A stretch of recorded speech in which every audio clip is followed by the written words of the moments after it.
चुनाव दिलचस्प होता जा रहा है क्योंकि इस बार सियासी दलों की नजर ब्राह्मण वोटर्स पर है।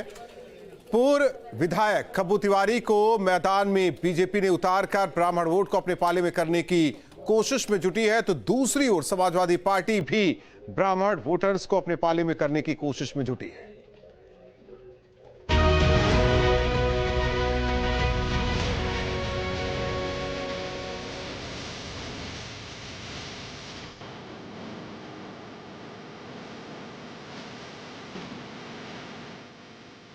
अयोध्या की मिल्कीपुर विधानसभा सीट पर होने जा रहे उपचुनाव में वैसे तो 10 उम्मीदवार अपनी किस्मत आजमा रहे हैं, लेकिन इस सीट पर मुकाबला केवल एसपी और बीजेपी के बीच में है।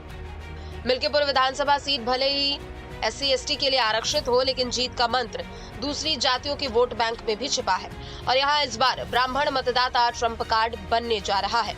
मिल्कीपुर में ब्राह्मण पिछले कई चुनाव से निर्णायक रहा है। जिस तरफ ब्राह्मण जाता है वो प्रत्याशी विधायक बन जाता है।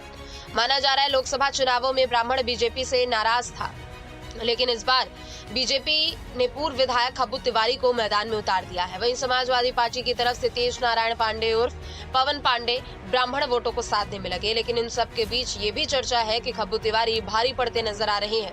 खब्बू भैया हम लोग ब्राह्मण समाज के नेता हैं, उनको हम लोग अगुआ मानते हैं। अब वो जहाँ उनका आदेश हो जाता है तहाँ ब्राह्मण समाज घूम पड़ता है, बस यही फर्क है भैया। बिल्कुल, तो एक तरफा बता रहे हैं, तो क्या ये चुनाव जो है एक तरफा जा रहा है जैसे भाई साहब बता रहे हैं, आप क्या कहेंगे? जी अभी तक तो नहीं था, लेकिन जब से खब्बू भैया आए तब से चुनाव एक तरफा हो गया है। एक बात और आती, जैसे कि मिल्कीपुर जो सीट है ये एक तरह से सपा का गढ़ मानी जाती है, तो अब ऐसे में अगर आप लोग कह रहे हैं एक तरफा चुनाव जा रहा है, कैसे, क्यों आखिर? नहीं, ये एक तरफा कभी जब मित्रसेन यादव होते थे तब एक तरफा होता था, लेकिन जब से मोदी जी आए हैं तब से चुनाव एक तरफा नहीं रह गया है। सर्व समाज भाजपा को वोट कर रहा है जी, तो अब कोई एक तरफा जो पहले सपा की तरफ रहता था, लेकिन अब भाजपा की तरफ इस समय एक तरफा चुनाव है। खब्बू तिवारी लगातार बीजेपी प्रत्याशी के पक्ष में प्रचार कर रहे हैं। चुनाव प्रचार के दौरान वो राम मंदिर की उपलब्धि तो गिना ही रहे हैं, साथ ही अयोध्या की हार का बदला लेने की दुहाई देते भी नजर आए।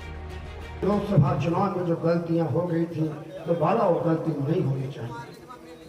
आपको पता है, हम लोग जब कहीं बाहर जाते हैं और जब कहते हैं कि हम अयोध्या से आए हैं, तो जिससे हम कहते हैं कि हम अयोध्या से आए हैं, वो व्यक्ति हमें देवत्व देखता है, प्रभु श्री राम का रूप देखता है। लेकिन लोकसभा चुनाव के बाद जब हम अयोध्यावासी कहीं बाहर जाते हैं और जब कहते हैं कि अयोध्या से हम आए हैं, तो हम लोगों को धिक्कार मिलती है।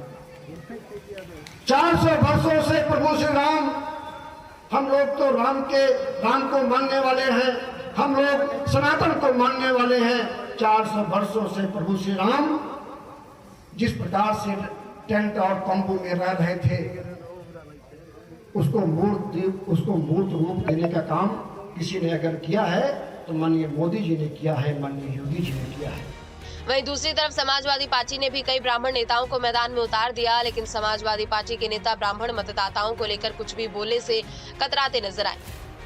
केवल ब्राह्मण ही नहीं, इस क्षेत्र के मैं मानता हूँ कि फैजाबाद जनपद में मिल्कीपुर एक ऐसी विधानसभा क्षेत्र है जो सबसे ज़्यादा जहाँ के मतदाता जागरूक हैं। यहाँ पर जब भी जुल्म और सितम हुआ है, उस दौर में यहाँ के लोगों ने जीत दिलाई है और समाजवादी पार्टी को यहाँ हमेशा बढ़त मिली है। मिल्कीपुर सीट के जातीय समीकरण पर नजर डाले तो यहाँ कुल मतदाता 3,70,000 है, जिसमें 1,30,000 दलित वोटर है।